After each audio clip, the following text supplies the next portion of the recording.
Ouais, tu peux nous expliquer un peu l'histoire du canal. En fait, je vous dis, il a fait l'effort d'expliquer un peu parce que nous, à ce moment, on n'était pas nés. Mais on a eu la chance, nos parents nous ont pu donner un peu l'historique du Vrédé Canal. Mais en réalité, Vrédé Canal a existé comment? C'est le colon qui allait chercher des travailleurs de l'autre côté du pays, du Burkina Faso. Lorsqu'ils sont venus avec ces travailleurs, ils étaient cantonnés à Boboga. Dans Boboga, on les envoyait à Vrédé Canal par le train pour faire la creusée du canal. Ça se sent les va-et-vient en partant d'Abobo et venir sur Vrédé Canal qui était appelé en Nandraga. Voilà. Avec les va-et-vient, le colon a trouvé que c'était fatigant. Donc le colon s'est arrangé à les cantonner à Vrédé Canal. À ce moment, c'était pas Vrédé Canal, c'était pas encore, le canal n'était pas encore creusé. On appelait ça Nandraga, qui signifie dragage. Donc après cette creusée du canal là, il y a eu l'ouverture du canal. Le colon savait en débouchant le canal, après la creusée du canal, il faut déboucher pour que l'eau de la mer qui se trouve là puisse rentrer dans la lagune et faire une canalisation qui va permettre au navire de rentrer. C'est à ce sens-là que les travailleurs qui étaient en train de creuser là, les colons se sont retirés et puis ils ont demandé à ses parents de déboucher. C'est après ce débouchage, la mer avec la pression qui rentrait dans le canal, il y a eu plusieurs victimes. Et tu vois, c'est ce sacrifice qu'a fait qu'aujourd'hui, nous les descendants, nous sommes restés à Vrédé Canal comme récompense de ces activités que nos parents ont eu à mener. Et remis par Oufoué, précisément. Aujourd'hui, qu'est-ce qui s'est passé? Qu'est-ce qui s'est passé aujourd'hui? Il n'y a même pas eu de rencontre pour nous dire qu'un jour ils allaient à Vrédé Canal. Ils sont simplement venus nous dire qu'il y a un pont qui va passer par Vrédé Canal pour aller à Vrédé Ako. Voilà, donc la population, ils nous ont dit qu'ils allaient enlever 10 mètres dans le quartier à gauche, 10 mètres à droite, pour que le pont puisse passer, donc que le quartier n'allait pas être cassé. À notre grande surprise, à 15h, on voit les agents qui rentrent et puis voilà. À moins de 2 jours, le quartier a été démoli avec les bagages des gens. Nous faisons confiance à Alassane Ouattara et son gouvernement. Nous savons qu'un jour, ils vont nous revenir, ils vont venir en nous pour trouver une solution. Parce que la solution c'est quoi? Soit ils nous indemnisent, soit ils trouvent une solution pour nous recadrer sur notre site. Ouais, sur notre site, ça ici d'accord. Nous faisons confiance à ce gouvernement-là. Nous leur demandons d'agir, de penser à nous, disparus dans la lagune, de penser à tout le monde de Vrédé Canal, de penser aux pauvres qui souffrent, de penser à la communauté qui vit ici à Darmoni, de penser à nous et de venir à nous évidemment. Nous leur faisons confiance, nous nous attendons à pied ferme. Ouais, le fait un mot. Avoir tout l'honneur, tout ce qu'il a, je crois, c'est tellement juste. Le canal intéressant. Donc, il n'y a pas grand chose. Donc, on espère que vraiment, qu'ils se saisissent. Nous indemniser, comme il a si bien dit. Donc, on espère. Donc, je pourrais savoir.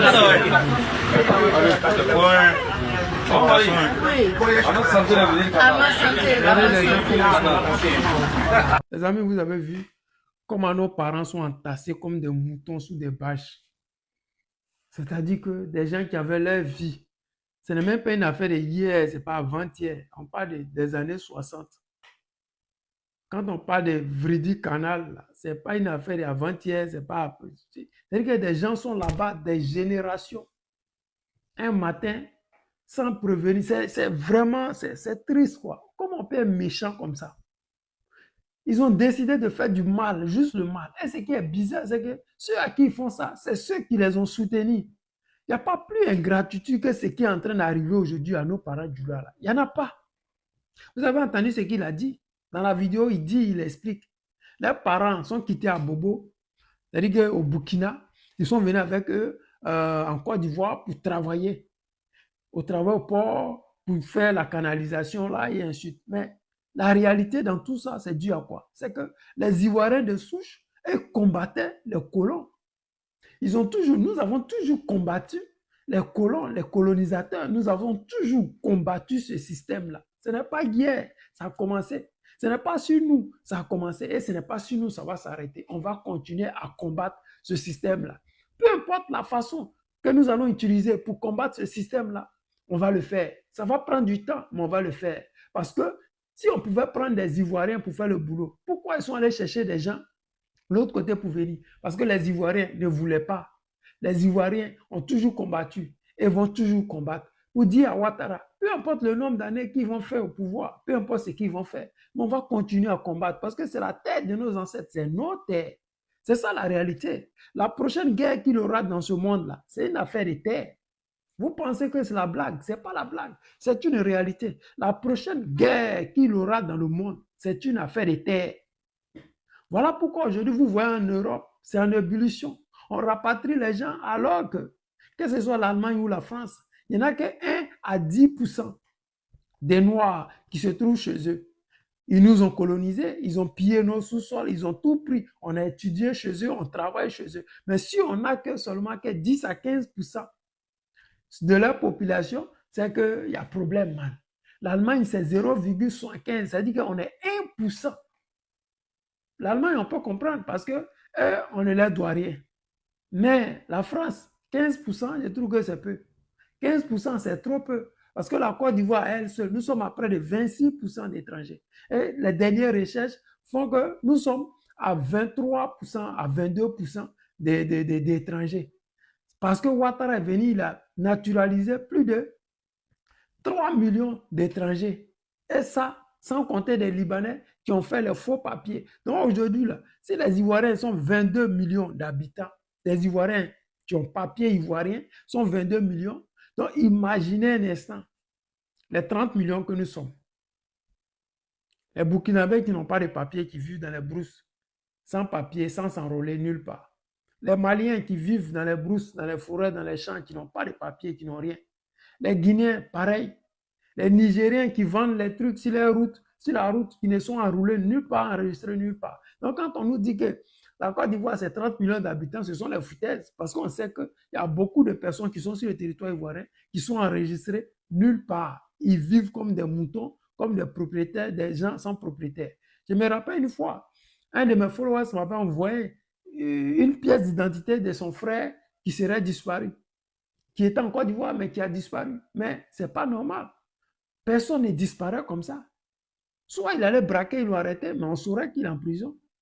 Mais rien de tout ça. Pour vous dire que vous, mes frères et sœurs, vous pouvez penser que Ouattara va vous redonner. Il ne le fera pas. Ouattara ne respecte pas sa parole. Ouattara est un homme sans dignité. Quelqu'un qui est sans dignité, qui ne respecte pas sa parole. Comment vous faites toujours pour dire que nous avons confiance à ce gouvernement-là? Mais vous vous mentez à vous-même. Parce que là où vous vous trouvez dans cette situation, où vous êtes sous bâche, sous la pluie, sous des tentes comme des réfugiés, vous devez prendre conscience et vous rendre compte que l'homme qui était votre bienfaiteur, vous avez pensé que c'était le diable. Aujourd'hui, celui qui est le diable, qui vous fait vivre toutes les misères du monde, c'est lui, vous continuez à prier Dieu pour que ce monsieur-là ait longue vie. Vous avez tort, mais bon, nous on espère bien que vous allez très bien sentir ça jusqu'à la moelle épinière. Et vous allez vous rendre compte, soit vous allez retourner dans vos pays d'origine, soit vous allez continuer à rester là, dormir sous des bâches. Les amis, c'est le président Lota, l'ami des dirigeants qui se respectent. Je vous aime et je vous dis à tout à l'heure. Les amis, écoutez. Ici, nous sommes à Yopougon-Bagno. Depuis près de 2 semaines, ce tuyau de la Sodeci est cassé. Personne de la Sodeci n'intervient. Nous, les pauvres riverains, en pleine ville, on dirait que nous sommes au village. Regardez vous-même. Regardez. Ça fait plus d'1 semaine, on souffre comme ça. On n'a pas d'eau. La Sodeci ne fait rien. Notre route se dégrade. Regardez. Regardez. On n'a pas de route. Les gros camions viennent, ils cassent le tuyau. Ils cassent tous les jours, ils cassent. Regardez vous-même la route. Regardez, aidez-nous. On est dans un quartier précaire. On paye des loyers chers. Regardez. Regardez vous-même la route. Regardez les grands immeubles. Regardez vous-même. Regardez. Aidez-nous. Voici notre quartier. On paye une maison chère. On n'a pas de route. Mes amis, vous avez vu la vidéo de cette dame-là. Elle s'adresse aux agents de la SODECI et à la mairie de Yopougon. Et même au district, parce que c'est le gros bras d'Abidjan. Quand c'est pour prendre les grumiers, les tracteurs pour aller casser les maisons des gens, pour les laisser dans la rue, ils sont premiers.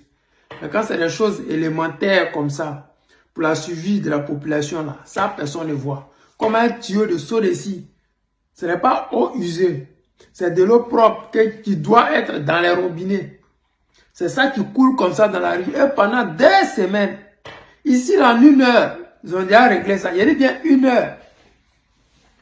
Si un tuyau est cassé là, 1 heure seulement, ils ont déjà réglé ça. Comment 2 semaines, l'eau peut couler comme ça. Et puis tellement l'eau là, ça a une pression là. Ça coule, ça creuse la route comme ça. On dirait l'eau de pluie. Route là même n'est pas bonne. Mais SODECI, l'eau de SODECI encore va encore creuser la voie là. Vous n'avez même pas honte quoi. Je me demande même, si chez vous là-bas là, qui est chargé de ces services là? C'est qui? Ou bien il n'y en a pas. Et vous sortez le matin, vous partez encaisser nos mamans dans les marchés, c'est fini.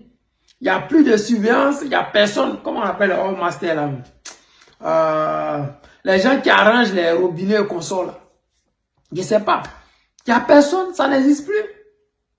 2 semaines pour un robinet qui coule. Vous avez fait tous les gens du village, pour ne pas dire de la ville, viennent prendre l'eau là pour partir se nourrir. C'est pas bien. Mais bon, est-ce que vous savez ça? Vous ne savez pas. Vous habitez tous à Cocody, vous venez le matin, vous prenez l'argent des gens, vous repartez à Cocody. Sinon, dans un quartier où il y a un maire, 1 semaine, déjà c'est réglé. Parce qu'en temps normal, si la CEI et la SODECI constatent que dans le robinet de ce quartier, il n'y a pas l'eau, ils devraient en temps normal venir vérifier sur le terrain qu'est-ce qui fait que dans ces zones-là, il n'y a pas d'eau dans les robinets. Puisqu'ils ont des machines là-bas qui vérifient chaque jour pour savoir si dans tel quartier il y a fuite ou il n'y a pas fuite.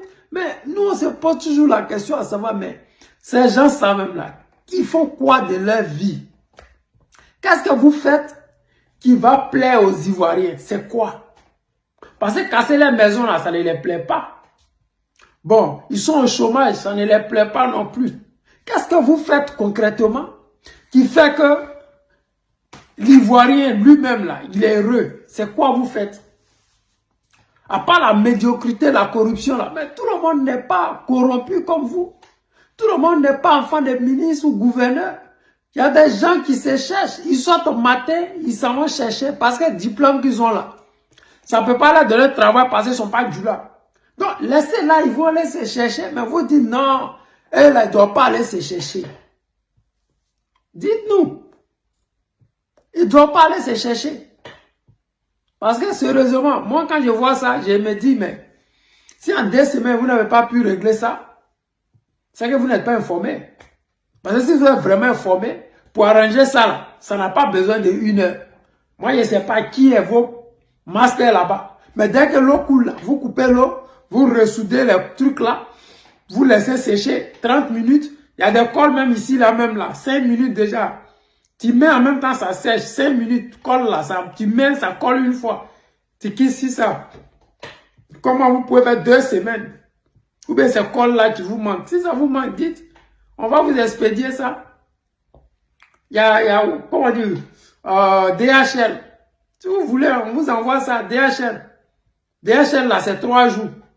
Donc, en espace d'1 semaine, vous avez réglé le problème de nos parents. Vous n'avez pas besoin de 2 semaines. Donc, ce qui vous manque là, nous, on ne sait pas, sérieusement. C'est la volonté qui vous manque ou bien c'est l'envie de voir les Ivoiriens souffrir. Parce que j'ai toujours dit ici, plus les Ivoiriens souffrent, plus votre médicament devient puissant. Voilà pourquoi des choses élémentaires, des choses même qui sont insignifiantes. Parce que c'est tellement insignifiant que on n'a même pas besoin de demander pardon à une autorité pour faire des choses comme ça. Parce que les plus gros perdants, je pense que c'est la SODECI. Ce n'est pas les riverains, ce n'est pas eux. Parce que si l'eau là ne se coule pas dans leur robinet, ils ne vont pas payer des factures pour quelque chose qu'ils n'ont pas consommé. Et leur compteur ne va pas tourner non plus. Donc les perdants, c'est vous. Mais je sais que vous ne perdez jamais, parce que de toute façon, ce que vous avez perdu ou bien ce que vous êtes en train de perdre dans ce moment, le mois prochain, vous allez mettre ça sur les factures. Parce qu'ils vont se plaindre, ils ne vont pas se plaindre. Chez qui ils vont aller se plaindre si les factures augmentent? Parce qu'aujourd'hui, on constate ça en Côte d'Ivoire. Quelqu'un qui avait une consommation de 10 000, sa facture vient 100 000. Il décide de se plaindre, on le met en prison. Ça là, on est habitué. On a vu plein de personnes qui ont fait des vidéos ici, se plaignant. Et le lendemain, ils sont venus s'excuser. Que non, c'était sur le coup de l'émotion, il s'excuse, il n'a pas bien regardé. Voilà, des choses bêtes. Il n'a pas bien regardé, il ne sait pas lire, il sait très bien lire. C'est tout juste que la pression était tellement forte que il a préféré lui-même se dédier, se faire passer pour un idiot, plutôt que de dire ce qui est vrai. Voilà pourquoi des gens comme moi, ils ne peuvent pas vivre en Côte d'Ivoire. Parce que moi, personnellement, je ne vais pas me renier pour vous faire plaisir. Si vous voulez, vous allez me mettre en prison. Mais ce que j'ai dit là, si c'est vrai, ça va rester vrai. Vous n'aimez pas Gbagbo, mais c'est ça. Le fait que vous n'aimez pas Gbagbo, là, c'est ça. Parce qu'il ne va pas se renier pour vous faire plaisir. La France a essayé plusieurs fois de lui dire, il n'a qu'à renoncer à ses droits. Il a dit, il ne peut pas faire ça. On dit, bon, tu es allé en prison. Il dit, je vais aller en prison. C'est ça la réalité. Soyez vrai. Parce que là, c'est triste, quoi. C'est triste. Parce que vraiment, ça là, ça va envoyer des moustiques. Ça va envoyer d'autres maladies encore. Ça va. Voici nos mamans, elles ont épuisé l'eau sur la route, là. C'est comme si on était dans les années 60, où les gens prenaient l'eau dans pompe ou bien. Je ne sais même pas comment vous faites, mais vraiment, que Dieu nous aide. Les amis, c'était le président Lota, l'ami des dirigeants qui se respectent. Je vous aime et je vous dis à tout à l'heure. Famille, c'est gâté encore aujourd'hui. Ils sont venus au Carrefour Academy. La route en allant à Lokwa là. Ils sont venus casser. C'est gâté aux familles. Ils commencent à casser là. Tous les jeunes, les femmes qui vendaient là. Ils ont cassé les bois. Cassé les tables. Les gens sont sortis un peu maintenant. Et on va où? On va où?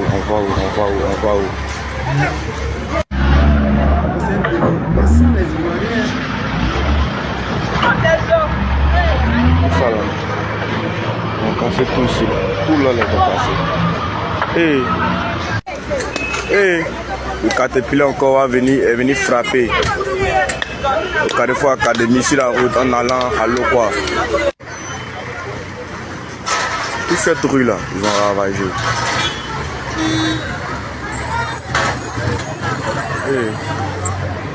Yako à nous, Yako.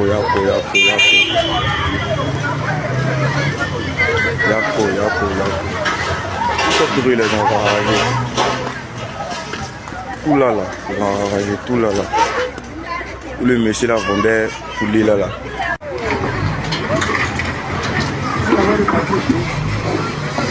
Eh, c'est quoi ça là? Casse les trucs des gens, c'est pourquoi maintenant? C'est pourquoi? C'est pourquoi ça là? C'est pourquoi? Yako.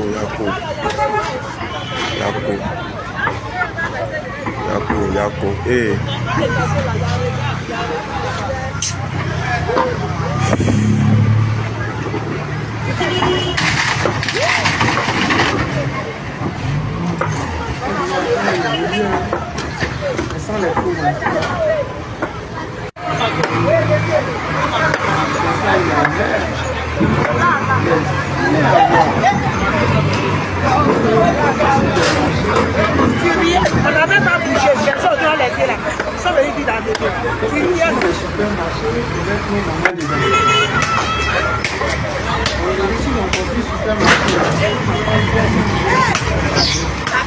Comment quelqu'un peut vendre sur la route et puis avoir 300 €? Quelqu'un peut vendre sur la route. La majeure du monde que nous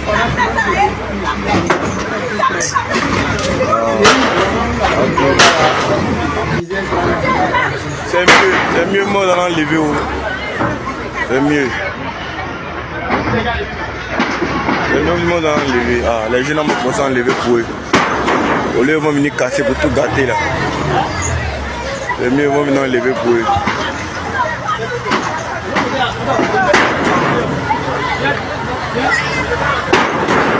Tout ici là, ça a été cassé, tout ici. Eh, Yako, Yoko. Là, mais les messieurs là vont couler, ils ont tout cassé. Tout cassé. Tout cassé.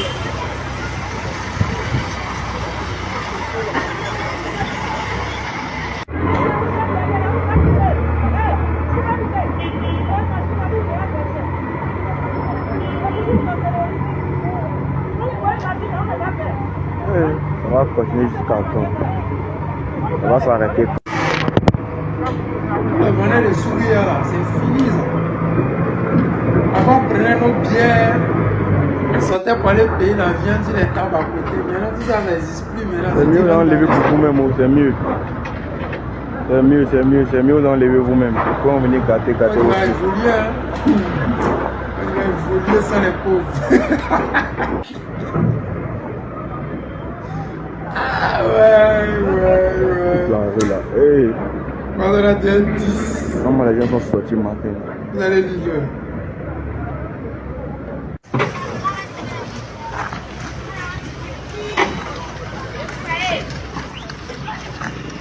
Tout là, ils ont rasé. Tout là. Ils ont rasé. Ils n'ont même pas laissé quelque chose. Tout là, ils ont rasé. Tout là.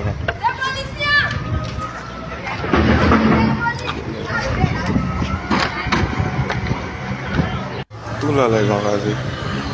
Tout là. Amitié de...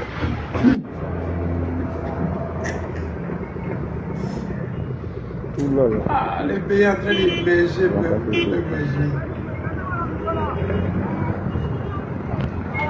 Donc, vraiment de la peine, mais c'est bien. C'est bien. En fait, pitié de... Il va réaliser la douleur des femmes, la douleur des jeunes qui se cherchent sous la pluie, sous le soleil. Venir voir tous les petits business cassés comme ça. L'ami, vous avez vu la vidéo de ce jeune-là, j'espère que ça ne vous a rien fait ou ça vous a touché. Ça dépend de votre position. Parce qu'aujourd'hui, en Côte d'Ivoire, nous avons beaucoup de personnes qui sont sans cœur, qui n'en participent pas et qui n'en ont rien à foutre. D'autres voient ça comme une vengeance contre Alassane Draman Ouattara. Alassane Draman Ouattara, il est très loin de tout ça. Donc, voir vos frères et sœurs souffrir ou bien des étrangers souffrir, moi, cela ne m'apporte pas, cela ne m'apporte aucune joie parce que on ne fait pas la politique pour voir d'autres personnes souffrir. On fait la politique pour que au moins le maximum puisse avoir de quoi se nourrir. On ne dit pas que tout le monde sera riche, non. Mais au moins, avec les richesses que les Ivoiriens et la Côte d'Ivoire ont, au moins le maximum peut avoir le minimum pour vivre. Le minimum pour vivre ici en Occident, là, c'est un peu d'argent dans ta poche et puis un toit pour dormir. Un peu d'argent dans ta poche, là, ça te permet de payer à manger. Et puis une place pour dormir, là, des logements sociaux où le gouvernement paye ça pour vous. Donc, c'est ça. C'est ça le minimum. Et pour faire ça, comme Draman Ouattara l'a dit qu'il donnait 1 milliard à la jeunesse par jour, si vraiment il donne 1 milliard par jour à la jeunesse, ça va éradiquer toutes les souffrances que vous voyez là. Ça va tout éradiquer. Mais bon, c'est des menteurs patentés. Des gens qui disent ce qu'ils ne vont pas faire et qui font ce qu'ils n'ont jamais dit qu'ils allaient faire. Voilà pourquoi aujourd'hui en Côte d'Ivoire, les militants du RDR, ils sont tous en débandade. Où est la banque de la jeunesse du RDR qu'ils avaient prévue?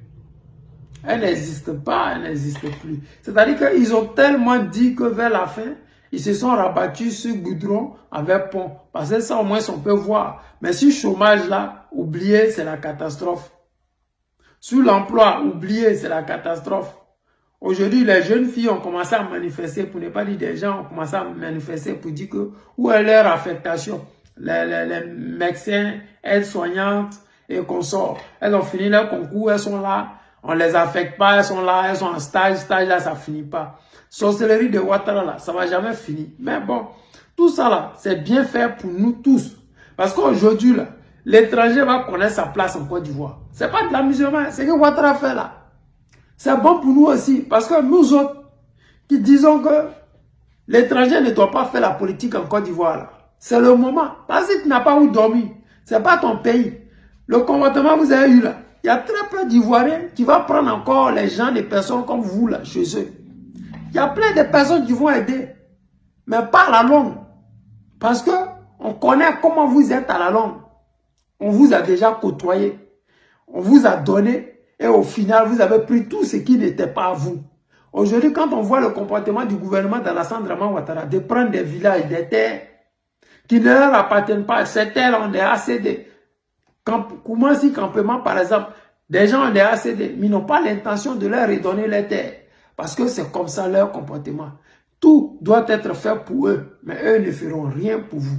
Et ça, nous, on est déjà habitués. On dit merci à Ouattara, continuez à casser. Parce que tous ces vendeurs de Soukouya, des Dégués, des Ouami qui se promenaient chez nous et qui n'ont pas de village, qui se promènent et les marchandises sur la tête. Et quand il y a élection, ils sortent pour partir soutenir Ouattara là. Quand ils n'auront pas où dormir, ils vont replier. Parce que des gens sont rentrés au Togo, d'autres au Bénin, d'autres au Ghana. Parce qu'ils n'ont pas où aller. Donc c'est comme ça. Désormais là, comme vous n'aurez pas où aller, je demande aux Ivoiriens de faire très attention à ceux que vous prenez chez vous. Faites très attention. Parce que nous savons que ceux-là, quand ils viennent chez toi, ils ne veulent plus s'en aller. Et au final, ils vont prendre ce qui est à toi. Donc, soyez vraiment vigilants. Désormais, là, la politique va être faite d'une manière politique. Pas question de moutons dans les parages. Ceux qui sortent les machettes pour venir agresser les gens là. Tout ça, c'est mort. Tu n'as pas où dormir. Ces machettes, tu les prendre pour venir attaquer quelqu'un. Non. Tu as te reculé. Tu as replié. C'est dans le repliement là. Nous, Ivoiriens, on va reprendre ce qui est à nous. Parce que la majorité des maisons que vous voyez là, c'est à nous. Les villages, c'est nos villages. Donc, vous allez continuer à souffrir. Mais bon, vous avez choisi ça. Dans la vie là, tout ce qui nous arrive, c'est ce qui était prévu pour nous. Les amis, c'était le président Lothar, l'ami des dirigeants qui se respectent. Je vous aime et je vous dis à tout à l'heure. Les amis, Vendredi 19 juin 2026.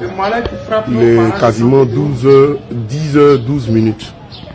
Et voilà ce qui se passe actuellement chez moi. Regardez la niche d'électricité. Regardez jusqu'à quelle hauteur elle est plongée dans l'eau. Regardez les voisins d'en face.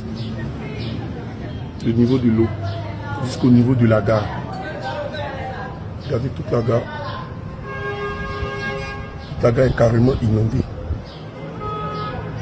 Regardez la seconde niche d'électricité. Voilà la seconde niche d'électricité. Avec le portail, la grille qui est ouverte. Regardez le niveau de l'eau et la grille.